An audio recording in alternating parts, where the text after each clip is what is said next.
Development matters, development matters. And for you and for me, development matters, development matters. Hello and welcome to Development Matters. On the program today, plant the kind of variety of rice that consumers are demanding. we discuss rice. How can we grow enough rice to feed ourselves? For now, we are looking at mechanization. Okay, we see farmers still using the local tools like hoe, call axes, and even their hand.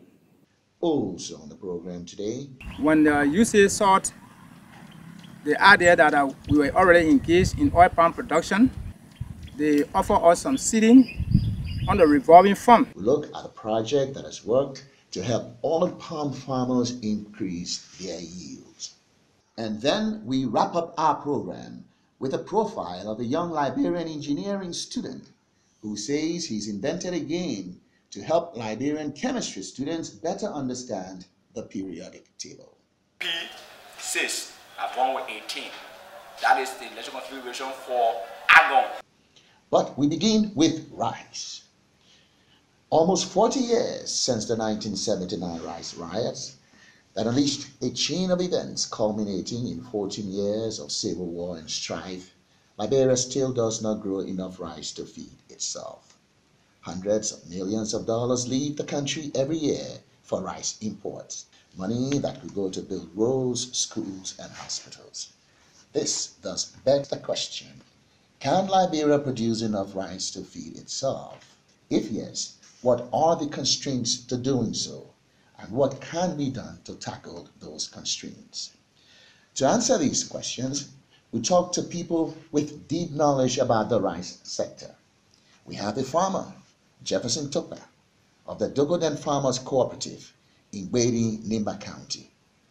We also have Ms. Jane Cooper, founder and owner of Fabra Inc., the largest commercial rice distributor and miller in Liberia.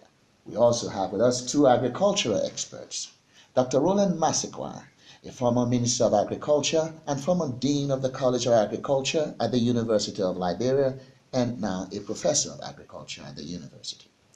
We also have with us Dr. Moses Zina, also a former Minister of Agriculture and now the Dean of the Agriculture College at the University of Liberia.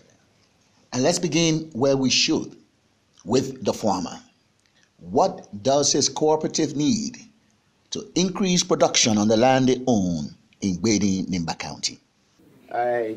One of the challenges is how to do with the poor irrigation system. Yeah, the irrigation system is one of the problems that we see to stop off from having all of the land under cultivation. The next problem to again is, for now, we are looking at mechanization. Okay, we see farmers still using the local tools like hoe, call axes, and even their hand, which we cannot depend on to sustain ourselves. Yeah, the next problem I want to identify is market. Farmers do not have access to market. Yes, the next thing, again, I want to speak on is the issue of post-harvest technologies. We have serious problem with post-harvest. What I mean is processing the rice from the field to the tank to the processing center.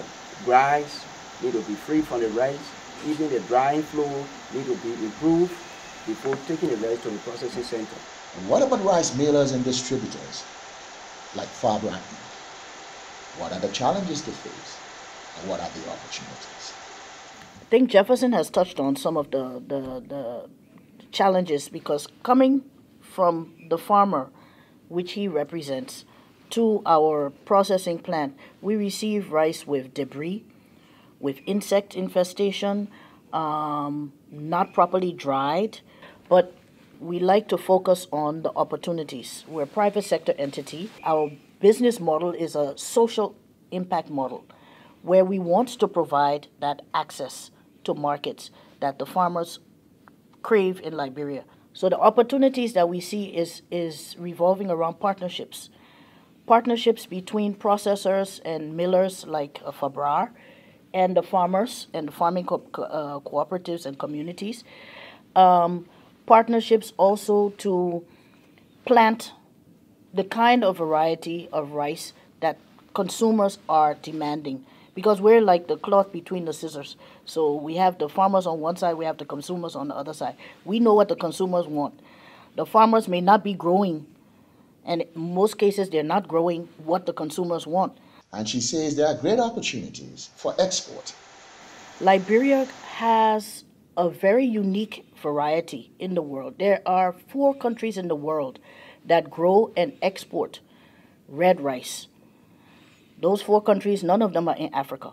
Liberia grows this beautiful, beautiful ruby red, we call it ruby red rice, but it's a dark, dark brown, in high demand in the Western cultures who are looking at gluten-free, high in antioxidants, very, very healthy rice. So it's a product that we can produce for export. So what's preventing them from tapping the export market? Access to finance. The Liberians living in the diaspora want this rice. The health food market, we can't even supply what they want, because they start to talk about thousands and thousands of tons that we're not even producing yet. So we can start with the African food stores. In the U.S., on the East Coast alone, there's over 100 African food stores, but you cannot buy any African rice in any of those African food stores. They are craving this rice. So there is a market. So now for our experts, what are the policy proposals they will put forward to help deal with the challenges farmers and distributors face? And what will farmers like Jefferson need to increase production? Machinery, fertilizer, irrigation, extension, technology, processing, value addition, so the farmer gets a little bit more he's getting now to encourage him to stay the course. That's very important. So the policy environment, the commitment to invest in a commodity as important as this is lacking. It has been lacking for a very long time. They also say we need to look at agriculture as more than just a function of the agriculture ministry. One of the issues that we took for granted was that agriculture is only the Ministry of Agriculture program. We managed to get a task force to ensure that the Minister of Finance, Minister of Commerce, Minister of Public Works, that's infrastructure, the LRA, that's issue of tax and regulation related to how you sell these things with a lot of taxes on the processors and the farmers. So that's the first thing. I think we have demystified that. I will pray that our new government will build on that. A strong task force on agriculture and agribusiness, so that the Minister of Finance is on board, the Minister of Commerce is on board, the Minister of Agriculture is on board, and others, including other commissions and agencies. That's one way to go. When everybody is on board, it's easier. They say there is a need to structure agricultural financing to take into account the vagaries of agriculture. To try to get guaranteed funding for the sector. Agriculture is not like buying a mobile phone.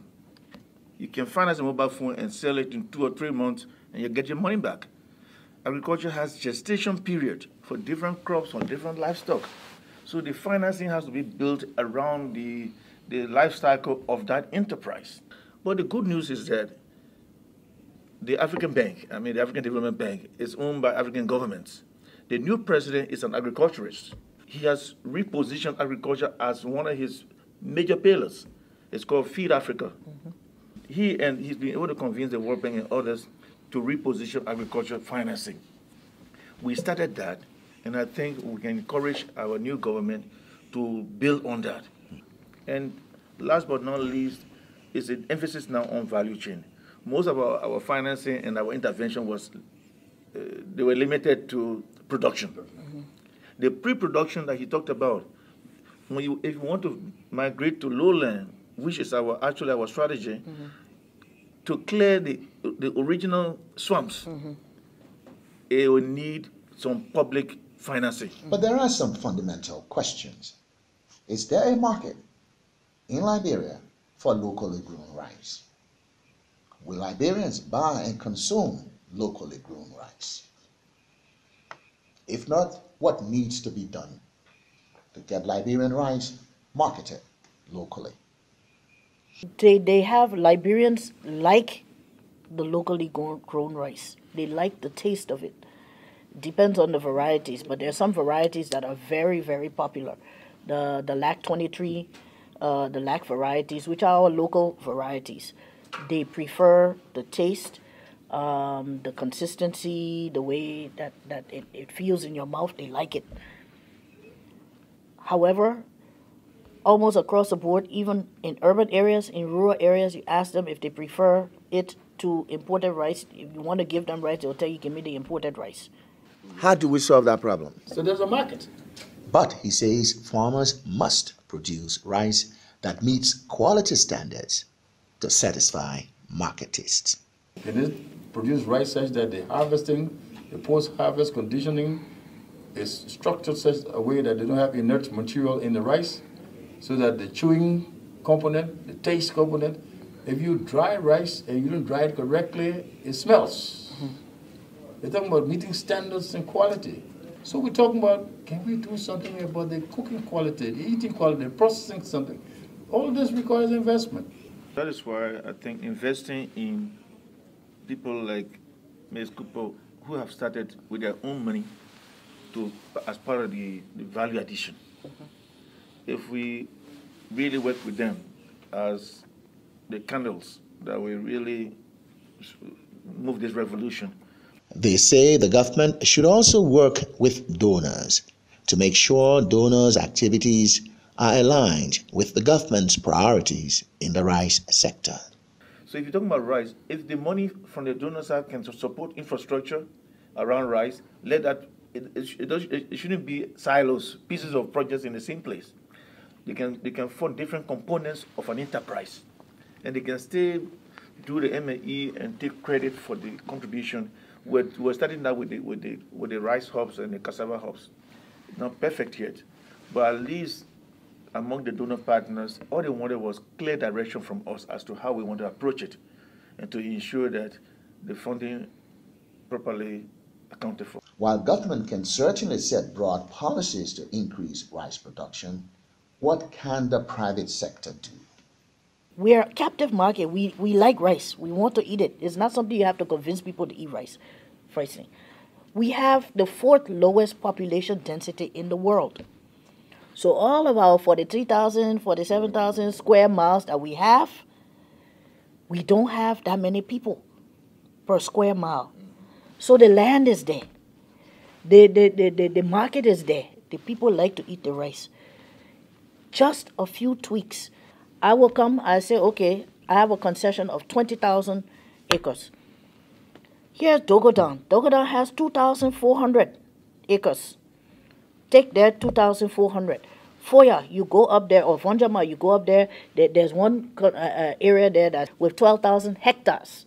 That's about 18,000 to 20,000 acres. Huh?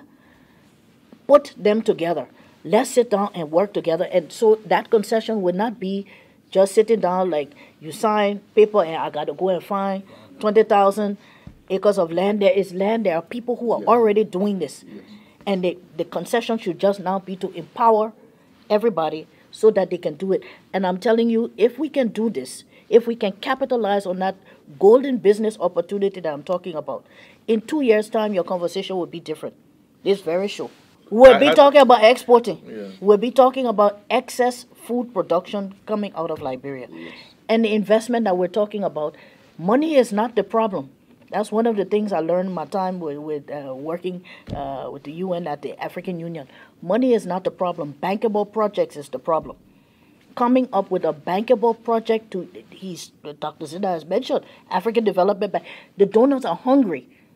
The financiers, the investors are hungry, but you have to show them the investment opportunity and you have to show them how you would do. Between 5, 10, maybe $15 million, you can transform this rice sector in Liberia compared to what we're spending now on imports. On talking about money not being the problem, we asked our experts, what can we give Jefferson and other members of the Dogoden Farmers Cooperative so that they can farm the full 2,000 acres of land they have a small portion of which the current farm. You got to give them some money. $1 million can make a big difference in what they want to do. It will be a great help for them. That will help to improve the livelihood of every farmers. And the good aspect about it for grading is you are not going to look for land to buy. The land, government, government bought that land way back. So all we need to do is to improve on it. And so to close, we ask our experts for final thoughts. Rice is a golden business opportunity in Liberia. We can do this. We can do this a couple of years with the right investments. And I'm not talking about grant funding. I'm talking about commercial investment. Let's look at this as a commercial business opportunity. If we treat it like that, we will go all the way towards all of the development goals that we're looking for. As long as we keep treating it as a development project, you have so many different other priorities coming in and mixing up with it. So, commercial investment, Liberia is ready. We can do this. I say we should seize the moment. Yes. This is one thing that we have a consensus around. Let's expand the production hubs and bring the processors and private sector interveners as close as possible as partners. So my recommendation is need be for the sector, the agricultural sector, more especially the food producing sector, to be improved. Yeah, so that farmers can have money to send their children to school, even to be able to feed our country. Well, that's it. And to sum up, yes, what they've told us. The farmers need extension services and some help, irrigation, post-harvest handling, mechanization, and access to market. The government also needs to show commitment to implement policies that are already on the books. They also propose we adopt a holistic approach to agriculture and see it as more than just a function of the agriculture ministry. They say we should develop guaranteed financing for the agricultural sector that takes into account the vagaries of agriculture. They also propose value chain development. Additionally, they propose that donors' activities be aligned with government's priorities in the agricultural sector. Also, they recommend that we see agriculture as more than a matter of development, but as a profitable enterprise. This is Development Matters. We'll be back in just a moment. And when we come back, we look at a program that has helped smallholder palm farmers improve their yields. I talking about my unborn future. No matter what you ask, let my message will reach you. Corruption killing all, we not satisfied.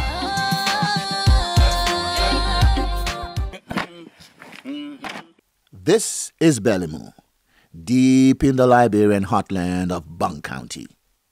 They're making palm oil the way they've done for ages. It is hard, back-breaking work, but it produces a very valuable commodity that goes into almost everything Liberians eat and into many products consumed by people all over the world, underscoring the importance of improving the oil palm value chain as a way of lifting small farmers' income and living standards across Liberia. Members of the Panta Farmers Cooperative had been struggling for years growing oil palm. Then they got access to improved varieties and farming methods. When the USAID saw the idea that we were already engaged in oil palm production, they offered us some seeding on the revolving fund. They are helping us to erect an irrigation system. They say they are now reaping better harvests. But reaping better harvests means little if farmers are still in the pit using the inefficient traditional oil-making process. The solution? Help small manufacturers of low-tech palm oil processing machines get started. USAID help us with training, and we were able to help us with 10,000 loan at least to start our business, and our business has been running. His machines have revolutionized palm oil production, ending the torture of the pit. This is the motorized freedom mill. It's efficient. It processes 6 drums of oil a day. The traditional way is very high. You can even get a 3-gallon. Right now, we have more than 35 feeder mills within the district. With increased production, there is still the challenge of connecting farmers to markets. The 500-kilometer farm-to-market road rehabilitation project should help.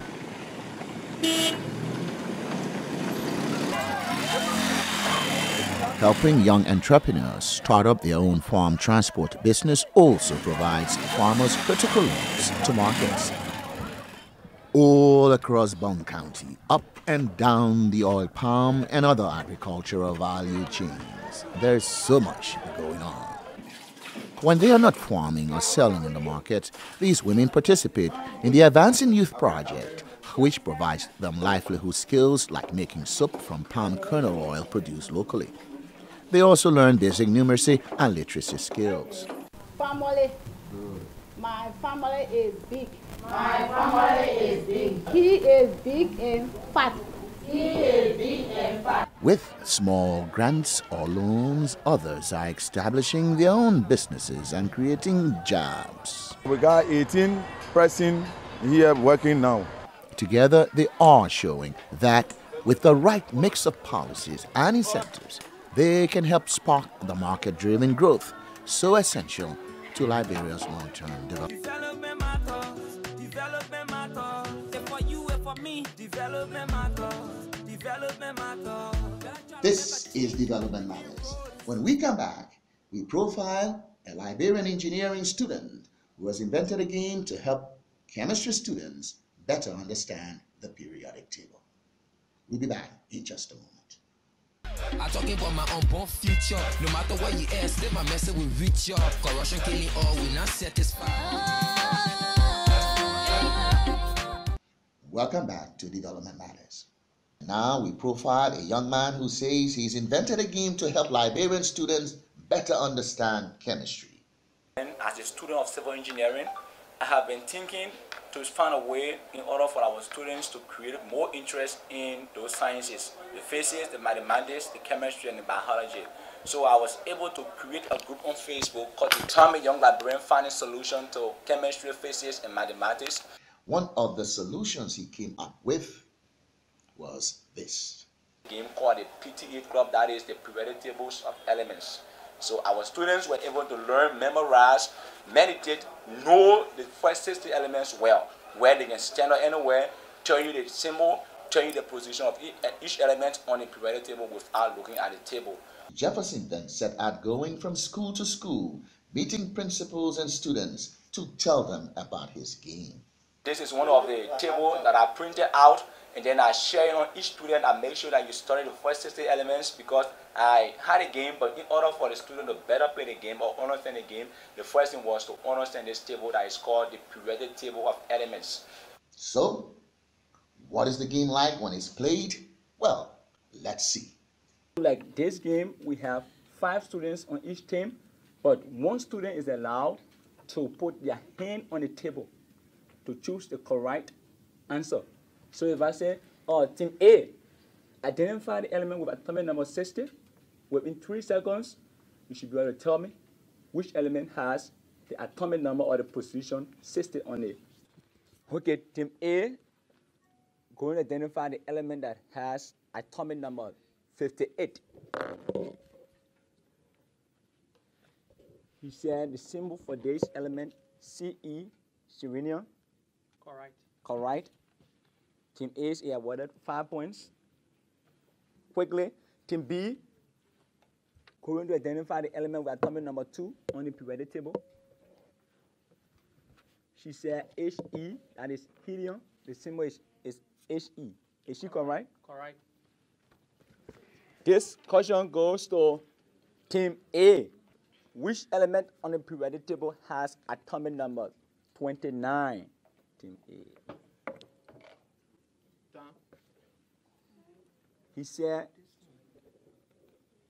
Cu, that is copper. Is he correct? Correct. Okay. Team A is awarded 5 points. Team B, which element on the periodic table has atomic number 9?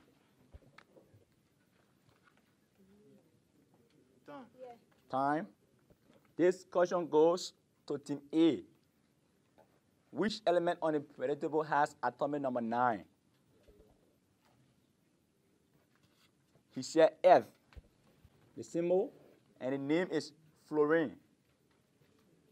Is he correct? Yes, correct. Give him 5 points. Team A. Which element on the periodic table has atomic number 11? Team A, -5. This is the last question for this match to come to an end. Which element on the periodic table has atomic number 28? Team A. 26. 26. 3 seconds. He said Fe. Is he correct? Correct. And the name is iron. 5 points. So according to our scorekeeper, Team A has 80 points and Team B has 75 points. The margin is 5 points. So Team A is our winner for this match. This is Development Matters. Well, that's our program for today. Thanks for tuning in. We'll see you next time on another edition of the program. So long, everybody. Development matters, development matters. If for you, if for me, development matters.